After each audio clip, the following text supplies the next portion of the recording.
J'ai de la peine pour le général Flynn, j'ai beaucoup de peine, a déclaré, lundi 4 décembre, le président américain depuis la Maison-Blanche avant son départ pour l'Utah. Hillary Clinton a menti plusieurs fois au FBI, rien ne lui est arrivé. Flynn a menti, et sa vie a été détruite, a-t-il ajouté. Watch, I feel badly for General Flynn. I feel very badly, President Trump says when asked about Flynn guilty pl https://co/lafwap. Dimanche, sur Twitter, il s'était déjà ému que la vie de Michael Flynn soit détruite, dénonçant une situation de « deux poids, deux mesures ». Il a aussi nié avoir demandé au FBI d'abandonner l'enquête sur son ex-conseiller.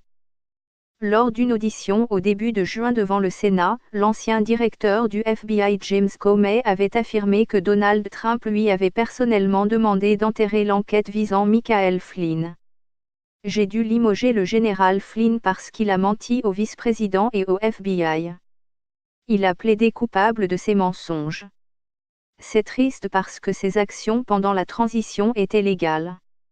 Il n'y avait rien à cacher, avait écrit le président républicain sur Twitter samedi.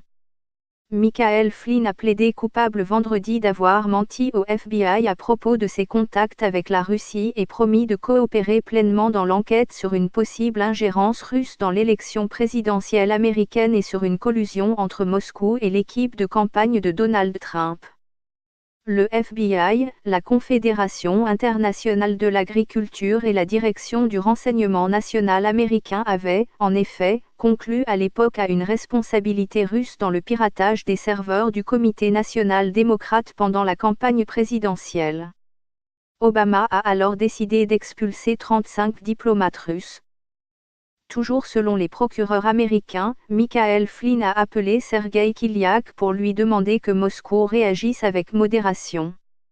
Vladimir Poutine a annoncé le 30 décembre 2016 que Moscou ne prendrait pas de mesures de rétorsion, en attendant de voir quelle serait l'attitude de la nouvelle administration de Donald Trump, investie le 20 janvier.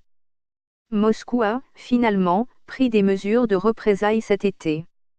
Vladimir Poutine a décidé en toute indépendance de ne pas prendre de mesures de représailles contre les États-Unis, a affirmé le Kremlin. Bien sûr que Poutine a pris sa décision, que c'était sa décision, a déclaré le porte-parole du président russe, Dmitri Peskov. L'idée que Michael Flynn ait pu avoir une influence est absurde, a-t-il ajouté.